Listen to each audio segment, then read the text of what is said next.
Hi everyone, it's me Mel, and I'm going to be doing a video about how Noonan syndrome affects me. Many of you may or may not know that I have Noonan syndrome, and I also have a congenital heart defect called hyperplastic right heart syndrome. I'll talk about that here and there throughout the video, but mainly we will focus on how Noonan syndrome affects me. Noonan syndrome affects many people differently because of their gene. Unfortunately, I don't know my gene, and unfortunately, I'll probably never know my gene. I looked into it, and it's very expensive to get the test done. You have Noonan syndrome, and if you want to find out your gene, maybe you can figure that out. Maybe it's different where you live, but it's really expensive here where I live. I also want to make sure that you all know that I am not 100% sure about Noonan syndrome. I just started back in, when was it, 2009, 2010, around there,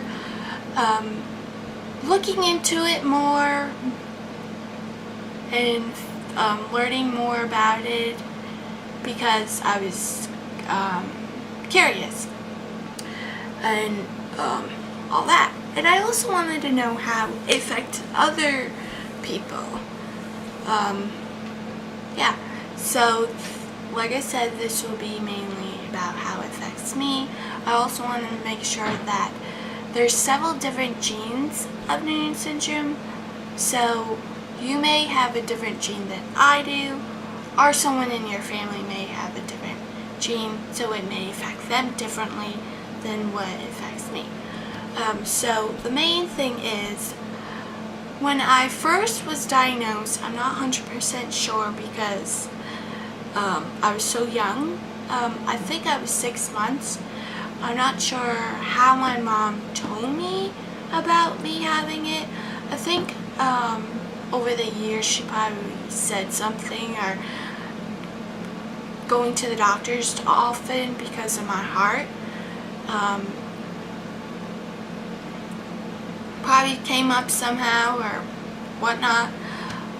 So this is how it affects me. So the number one thing, when I was born, they didn't know much about it, and I'm pretty sure they still don't know much about it, but it was so new back then, that they told my mom that I wouldn't be more than 3 feet, I wouldn't talk, walk, or do anything myself, but you could see that didn't happen. And yeah, so my other thing is, I didn't start walking until I was 2. I'm not sure if that's related to being in the hospital because of my heart, because I was in and out of the hospital until I was 3 because of my heart.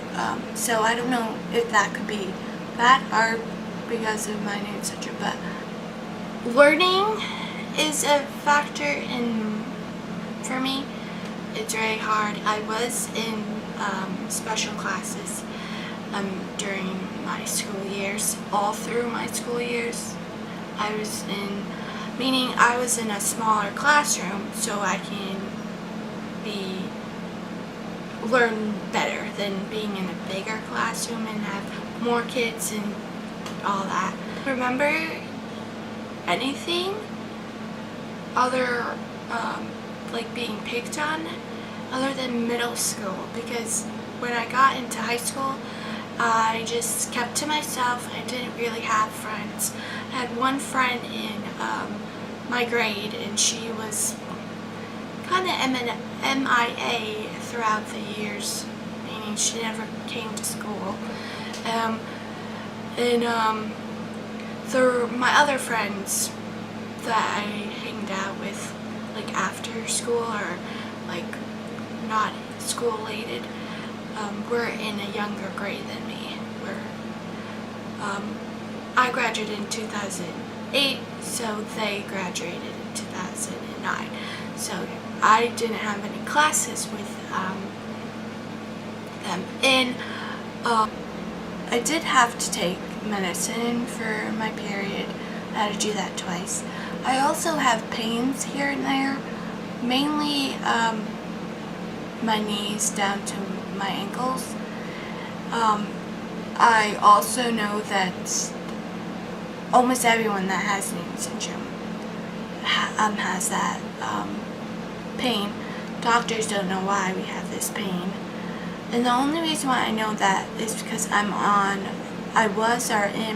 sure, on a Facebook group page, and a lot of people have been posting saying they have that pain. It's like a really annoying. If you ever have restless leg syndrome, that's kind of sort of like that, but could be worse at times, and it could be so different ways it hurts. How I fix that is I used to go to physical therapy. I stopped doing that because it's one of those things that you're not always in pain, but for physical therapy you have to keep on doing it, and it just got tiring after a while. It helped, but it wasn't for me. I'll probably go back at one point or another in my life, but right now I've been doing very good with not going there. At night, if I'm in really bad pain, I have the heating pad on, or I used to put Bengay on. Don't do it much because of the smell. It drives Michael crazy, and it's really expensive, that stuff, and it does really get on your nerves after a while. And putting it on, but it feels really good. If it's really excruciating and I can't do anything to relieve it without taking any medication, I would take ibuprofen. I don't like taking medicine because I just don't like it. I think it's because I do take medicine. Nothing related to Noonan syndrome, but I also want to say that my right foot goes outwards like this, meaning everyone's foot is usually like straight like this, and mine goes like brr. And this is probably because I probably needed braces. If you don't know what they are, these are plastic things that go on your foot, and it goes on your ankle, and it helps it be straight somehow. Not 100% sure. Like I said, I'm not a doctor, and it goes out, and I looked into getting that fixed, but unfortunately I'm too old to get it fixed, so I have pain probably because of that on the ankle part. Other than that, that's pretty much how it affected me.